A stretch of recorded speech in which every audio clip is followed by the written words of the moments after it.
So it looks like we're recording here and everything looks good. And let me just pull up my notes here. All right. If we could just start off by, I like to call it the superhero origin story of who you are and where you came from. And then we can get more into what you do. So, can we just start kind of like a quick bio about yourself? Sure. So my name is Jaime Schwarz. I'm originally from a town called Chappaqua, New York, which the Clintons made famous a little later. I grew up under a fundraising activist mom and a psychologist father. I went to Colgate University for a psychology and philosophy double major. I thought I was going to be a clinical psychologist like my father. However, the siren song, shall we say, of advertising called, and I realized I could change millions of minds with simple words. Mm. So I jumped into copywriting and became a real ad nerd. I studied at SVA, Chicago Portfolio, Miami Ad School's campuses in San Francisco, Amsterdam, London, and then ended up at internships in New York and then stayed in New York from a junior copywriter to creative director over the next 12-ish years. Worked for over a dozen agencies, worked with over 100 brands, did the Super Bowl, did the Cannes Lion, all the fun stuff. But by the end of that time, I was really in a position to see marketing for what it really was, which is a hypocrisy maker. It's a storyteller. The clients want to tell whatever it is the market wants to hear, not who they really are, and build a relationship between the two. So after a breast cancer hackathon that I ran, I discovered the network of startups that were around me and overnight switched from a marketing mindset to a startup mindset and built the discipline of brand therapy. Where going back to my psychology roots, I had tried to create a voice in the back of my clients' heads that was, well, a chief purpose officer, the brand. Yeah. I would like to say that if you're, running with scissors, you can hear your mom's voice. Well, if you're running a company, you're running with scissors all the time. So you should hear your brand voice in the back of your head. And if that same voice is in all the decision makers' heads, you have stakeholder alignment. And once AI kicked in 2022, everything changed. Back in 2017, I filed the world's first NFT patent. That was granted in 2022. So I dove headfirst in 2022 into AI and XR and blockchain. AI to create collective intelligence inside companies and create one-on-one conversations of conversational media era was really beginning. What happens when a brand can speak for itself to clients and consumers.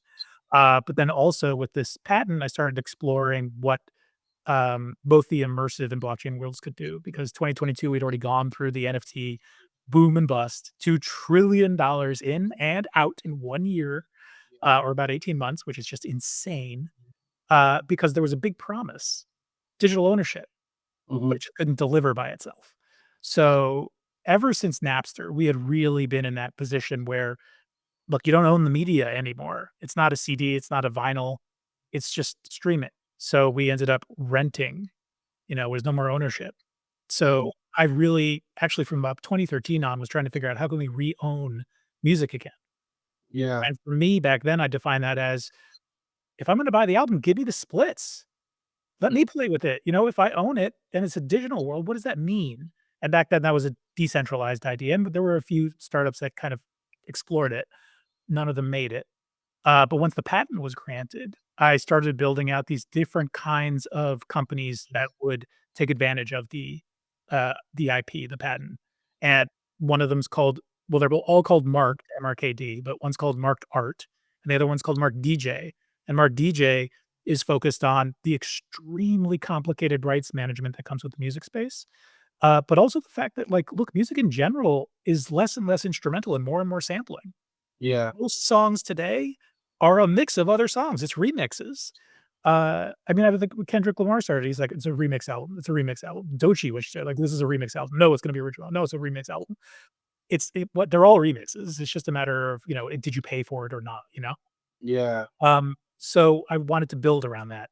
So Mark.dj is really focused on um, making sure that instead of just, remixing whatever you want and worrying about the law after, build in those rights into every single split, every single sample, so that you can grab and have a sandbox from there. So that's what we've been focused on with the DJ side. The art side's got its own wonderful world. Brand therapy is still kicking. And I'm also the co-founder of the Team Flow Institute, which we co-founded in 2022 as well. So that was a big year, and I've just been light speed since then. That's phenomenal. There is a lot of overlap in what you do, and then essentially how I engage with artists as well. In preaching brand ownership and independence, and learning different avenues that you can monetize your art. One thing that you mentioned there were splits. So is that a question for you? Is that essentially like a smart contract that you're just doing quickly on the spot there to kind of share revenue, or how's that work? Spot on the spot. You gotta work these rights out beforehand. So basically, the platform we've made is if SoundCloud and Pro Tools and ASCAP had a baby. So Okay. it's the socialness of SoundCloud where you can like the music, you can comment on the music, but Mhm. it's not a like and a comment that SoundCloud owns. It's a like and a comment the music owns. The album owns it. Just like with marked art, if you buy something and add value to it, whatever that value is, it's Yeah. worth more. So it incentivizes you to promote it and get it out there and sold and add those likes and comments and follows because you can then sell it on for more. It has more influence built into itself. That is a real cred. That's a real value that we need to be taking more advantage of in the real economy. And the reason that's so huge in terms of a leap right now is because the value is already there. It was created by Facebook and Instagram and X and Snapchat or Twitter, all the different things. It's just they hold that value. That was ours. We made that. Uh, Yeah. there should be centralized platforms have a real purpose, but it's to be a great host with a great culture, with great products for us to buy and then add more value to elsewhere. Mhm. So we want to make sure that that's the way things move going forward from here. When it comes to the Pro Tools side, to answer your question, because I know that was a roundabout, we want to make sure that any IP owner can upload with their rights, and we authenticate that. That's what Mark's job is to do, whether that art or music is to say, "Is that yours? Okay, we've authenticated it. We're putting it on chain. It is now officially from now on, anybody who ever uses it through this chain has all those rights in the smart contract built into it." And there's a big difference between a smart contract and a legal contract. They're different things. A legal contract you sign, it says, "I'm the rights owner. I'm handing these rights over. Whoever signs this is theirs." Like a deed to a house. Mhm. A smart contract is a program. It's an algorithm built into the NFT, so it will act the way you want it to act, which means that it can do the things that the right contract says it's gonna do. So if you say, "Hey, I made this remix album. I wanna sell a limited edition run of 1,000 of these albums and no more," then the NFT knows it can only make 1,000 babies. Yeah. Yeah. So can you kind of further expound or break down MRKD's like mission and how Mhm. it's transforming like this digital good space? Sure. So it's an awful lot. It really comes down to a phrase I discovered from a scientist, a Spanish scientist that was studying social media called prosumerism. It's not being a consumer where there's a whole bunch of value add. Somebody make a whole bunch of people make something. There's 7,000 companies that made this iPhone. 7,000 value add every time. But then it gets to the consumer, you consume it, and that's the end of the line. And we have become conspicuous consumers where we define ourselves by the brand we surround ourselves with. I'm wearing Nikes, I'm wearing Allbirds, I've got my Apple on me. We define ourselves through those shared purposes. But with an NFT built into a product, even a physical product, it's meant to be passed on. It's meant to hold value. It's meant to hold more value over time. Mm. So we can now define ourselves by the legacy that we leave behind in the objects that live beyond us. Yeah. And that is it's a first of all, you've gotta grab something selfish. Legacy is just as important to people as in the now. At least it is for the older person, and then you can see how that would drip down, especially because your legacy, you'll see it, you'll get profit from it. Mhm. But it's also a matter of that's actually indigenous thinking. That's how, we Yeah. thought before civilization when we were a part of the world, not above it. And this actually brings us back. It brings the economy into that space. So that's where I'm aiming for. I really want to make sure we find a way out of late stage consumerism and into early stage co-creationism or prosumerism. That's the goal with Marked. Yeah. I love it, man. Very disruptive. I love it. Let's shake it up. You've pioneered the group asset NFT format. How does it work? What problems does it solve for artists and creators like myself? Sure. So Well, first of all, there's a lot of, really great startups that are out there using NFT technology on music, Mhm. and it's just been in a wonderful experimentation phase. Smart contracts are being used, royalties are moving. It's Yeah. a small subset, but it's there. The problem is, just like life itself was single-celled organisms for a billion years, and then all of a sudden, as soon as we went multicellular, boom, evolution, and everything took off. Well, that's what we're doing with a grouped asset NFT. Multiple NFTs that are all specialized, all under one primary NFT, Mhm. which is the artist's signature or the logo or the album cover or whatever it is that you want to represent the main NFT that's job it is to authenticate. Say, I'm really me. No matter where I am, I could be in a physical world with an NFC chip. I could be a digital world and have a logo that I can click on. I could be immersive, whatever it is, objects just like us when we play, in immersive worlds and we have avatars, that's Yeah. us. That's still us. We're just expressed in a different reality. So we need to allow that for products moving forward. The digital product can be the physical product. The physical product is a digital twin. Mhm. So as a grouped asset NFT, there are 3 categories in our grouped asset NFT formats so Mhm. that you can be in reality and in different realities at the same time, XR, Mhm. cross mixed reality. But it also means you could be interoperable. So it can be as simple as I needed an SVG versus a JPEG versus a raw file. The point is the art or the product or whatever it is isn't any one thing. It says, "Where am I? Here's how I'll show up." Mm. So you're giving so much more freedom to creators in terms of how it expresses itself across realities, on top of what consumers need or prosumers, which is interoperability. Mhm. I need to be able to go wherever I want and have the product show up how I want it to, because Mhm. I'm in that different environment. The second category is rights, which we've already covered, and it's rights management and it's smart contracts. And it really gets down to not only making sure that your IP is protected, but also you're compensated no matter how many times. And we've seen that with NFTs too already. If you sell a JPEG again and again and again, the Bored Ape or whatever, the royalties keep coming back to the original creator. Mhm. But we can also do affiliate shares. So right now, if I saw something cool online, it was digital, I can right click it.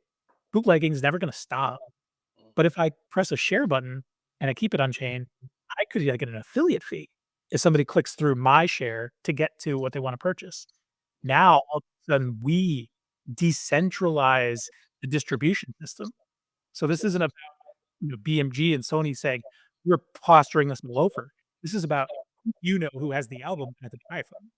Yeah, I love that, man, because that's really taking advantage of ledgers and seeing, what percentage of something that you own or you can buy a piece of and where it's come from and where the ownership lies. Like that's a beautiful thought. Yeah, and that's the third category is provenance, which is what we just talked about in terms of the lazy. Yeah. Because if I buy it directly from you and you're an influencer in the space, it's worth more than if somebody bought it from me. Yeah. I want that album. If it has 1,000 likes from my platform, cool.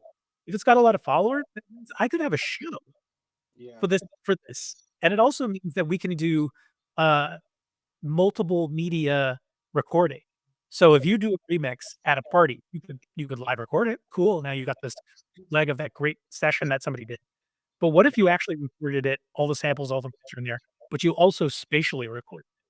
Yeah. So you recorded a video. That means you could replay a stage again and again and again in a virtual environment and change who the attendees are. You could replay a New Year's party from 5 years ago and we'll just have a few people there. Oh, you missed that? I'll replay it. Blah, blah, blah. Yeah. Web3, can you two-part question here. Can you explain what Web3 is and then how do you see Web3 changing the relationship between artists and their audiences? Oof, yeah, it's a lot. So Web 3, there's Web 1 and Web 2. Yeah. Yeah, Web 1, dial up internet and oh my god, we're connected, and it was a read only. They were like you could just consume what was coming. Web Mm. 2 was read write. We had two-way street. We had broadband, we had mobile, we had social media. Brands had to open up the comment section. We were asynchronously talking to each other, Mhm. and there was huge consequences to that. We've all gotten mental health break apart. I don't even know what to call it. We're all just suicidal. It's just there's FOMO everywhere, and there's no customer service. We have to go on Twitter to yell at a company. That's what social media is, and we have influencers and creators. There's a lot of beautiful things and a lot of horrible things. Mhm. Web3 is different foundational technology. It's XR, it's AI, it's blockchain, and pretty soon it's gonna be quantum. So you put those 4 technologies together and converge them, and you get Web3 as a consequence. So that means we'll have immersive open spatial web, or I should say we'll have a spatial web, go in Meta. If I go in here, I'm in a world, but Meta owns everything. But if I go into Decentraland, that's we all own it. So we want an open spatial web. That means we need blockchain. And AI is the new user experience. It's conversational. I'll be able to talk to any object. Every brand will have a voice of its own. I'll be able to talk to your digital twin, whether you're there or it's your AI, which means we have to redo name, image, likeness as nail, name AI image likeness, because you'll be selling off your AI to go appear somewhere and it needs to be authentic on chain again. And Yeah. quantum's coming no matter what. So there's a lot of consequences that people are not thinking about yet, but there's about 50 to 75 quantum computers in use right now. Mhm. Somebody's gonna break Bitcoin this year or next. Yeah. We've gotta basically re-secure blockchain Yeah. with quantum, and then quantum plus AI. I have no idea what that's gonna be, but oh my god, that's gonna be crazy. Um, why why are digital signatures so crucial in Web3? The same reason that they were crucial 10,000 years ago when somebody put a handprint on a piece of art. Yeah. We mark our stuff to say, "I made this," Mhm. because we are a species of imagination. We are a species built for an economy of IP. My idea has value. So how do I monetize my idea? Mhm. I use the centralized authorities of a patent office. To be fair, blockchain doesn't get rid of centralized authorities, it empowers them. It just makes sure that those rules that they create are unbreakable as they move through the open spatial web. Yeah. So I get that patent or I get that trademark or I get that copyright, whatever it is. And then I make sure that those rules are built into the objects that we are trading. And that means that the IP that goes with those objects is now possible to add value to that exchange and that economy. So we have an opportunity right now to not just move from consumerism to prosumerism or co-creationism, but from late stage um, uh, oh, wait, I lost my thought. You'll edit it, it's fine. Yeah. Um, but the point would be is that we're getting to a crazy space in terms of a lot of different, inflection points. We have a poly crisis and a lot of different things that we're dealing with, but there's a poly opportunity in that. Yeah. Shout out to Angel Acosta for that title, but, like, a poly opportunity is where I want my head to be, not on the poly crisis. We've gotta figure our way out of that. Yeah. And on opportunity, so what advice would you give artists looking to embrace Web3 without getting lost in the hype of it? Is there a starting point or Mhm. maybe a research point they should begin? Well, one of the biggest mistakes I think people made when NFTs first came out was that NFT was a value in and of itself. It's the same way that you had a website, you had a .com. If you had a .com startup, everybody just threw you money. Why? Where's the value? It's in what it's holding, it's what it's building. You have to get past that point. It's just a receipt. Yes. So, number 1, if something didn't have value before, making it an NFT does not make it a value thing. So don't buy something just because it's an NFT. And don't let that any technology fool you with that. There's real value out there. Purchase value, not the tools that protect the value, which you also need. Yeah. Uh, the other thing I think that's really important to recognize is the creator economy is still figuring itself out, still evolving, and I'm trying to take it to the co-creator economy. You have to trust the creator in you. And I think that's one of those things that we always get trapped in as members of society, where we have to do the things that society wants us to do because we got to make a living. Yeah. And that's fair. And I don't mean anything negative about, you do you. You got to take care of you. Mm. If you're not wearing your own oxygen mask, you can't help others. It's important. Take care of yourself. However, it's too often that we let the creator in us die Mhm. for the sake of it. The easiest example I can give is as a brand therapist, when I would have a client who was focused on a cause. They were very purpose driven.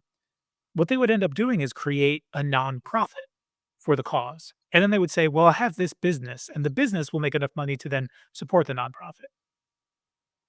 Why? Yeah. Make the nonprofit profitable. Yeah. Do good by doing well, and you're fine. Don't let purpose and mission and your why Mm, fall away. There's always, always a way to make your creativity and your creations the valuable thing. yes. Don't rely on past ideas of where money comes from. It's profound. As a fractional chief officer for startups, what key lessons have you learned about branding and strategy in creative industry? Mm. Trust is the most important thing of all. Active listening, giving people the space. Whatever somebody says they want when they're coming to you for service, it's not what they really want. Yeah. And whenever you immediately start getting into a conversation with them about, like, okay, let's solve whatever that thing is that you asked for, you're not doing your job, which is actually giving them the space and the thinking space and the guidance that you can give to get to what they really need. Hmm. If you don't do that, you're never going to succeed at whatever it is that you're trying to do for your client because you have to figure that out together. Don't get me wrong, there are some amazingly woke CEOs out there who actually know what they need and go for it. Usually they're in the stage where their hair's on fire and scale is just happening and you just like, help, I need bodies, I need minds. Yeah. That's basically when that happens. Um, but besides that, I'd say um, and listening again and again and again. Hmm. This is why I'm also the co-founder of the Team Flow Institute. There Every company has frictions, and there are systemic frictions, and, that means on the product side, but there's also human hidden frictions. And, if you fix something on the system side, sure, 1-0, you fix it, it works again. There was a virus, you cut it out, whatever. Humans, you need 10 things to go right for people to just do, you know? And there's always gonna be passive aggression. There's gonna be things like people doing other people's jobs, and you're like, "Thanks so much for doing that." No, that was horrible. That was a lack of trust. You have to see that for what that is. Yeah. And so we have to get the language out there for what real psychological safety is and real open communication. That's why we rely so heavily on Dr. Van and Helport of uh, open communication, psychological safety, aligning group goals, high skill integration, ambitious team goals, and neutral commitment as Hmm. these parameters. If you're not doing all of those things, you're not holistically thinking about what people need. Because companies, and this is all the proof you need, the average age of a company has gone from over 61 years, 50 years ago, to under 18 years. And at the same time, all these companies are saying, we believe in change. We believe in change. 70 to 80% of companies who pay for digital transformation don't implement it. Yeah. That's not a software problem. That's a people problem. Yeah. So we've spent 5 generations of automation transformation focused on the automation. Hmm. If we could just go, let's focus on the people and the systems of the people and give them the trust and autonomy they need and the support they need, Yeah. the tools all of a sudden work very differently. If you use AI to automate away humans, sure, you've made things more efficient, but you basically created a systems collapse of what you've already done. But if you use it to augment humans and create collective intelligence, people can then move at their maximum speed of productivity, or what we call progressivity. It's not about any one thing, it's about just getting better every time. Yeah. Do you have any books out? I feel like I need to read some books that you wrote here. Your ideas and the way you articulate them are very amazing. Thank Um, you, I appreciate that. You can definitely go check out brandtherapy.coach. There's more information on brand therapy and some pamphlets, but there's also other podcasts that I've spoken on where we get really deep on a lot of different things. okay. And then you can certainly check out my LinkedIn. You'll search Jaime Schwarz, you'll see a lovely bearded man smiling back at you. But there's a lot of articles that I've written either across Marked or brand therapy that get to you a lot of this. But I know a book's in me somewhere. I just Yeah, AI will write it. let it out, man. You let it out. I really appreciate your time and you sharing this wealth of information. If you can let people know how to engage with you, you just did right now in a couple of different places there. If there's anywhere else people can engage with you and find you on the internet here, please let us But know. I will say definitely LinkedIn is the easiest way to connect with me, but, there's an AI version of me on brandtherapy.coach where you can tell it all about your brand, and then it will become your brand voice. And, that's sitting there on the site too. So if you don't have time to talk to me, go talk to Mimi. Yeah, yeah, that's awesome. Thank you for taking the time today to speak with us, to speak with all the artists that are going to be listening to this, and we really appreciate it. Oh, I can't wait for, Mark.dj. So that is real, MRKD.dj. You can check that out too. And shout out to our co-founder, Keith Shockley from Public Enemy. We're gonna be very loud very soon, and we can't wait to please you all with things you need for creativity. I feel like we'll have to part two this maybe in about a year or a couple months or so because there's so much more questions I have. So I'll follow back up with you and we'll get back in touch. Anytime, anywhere, any place, my man. All right, thank you, thank you. I'll see you.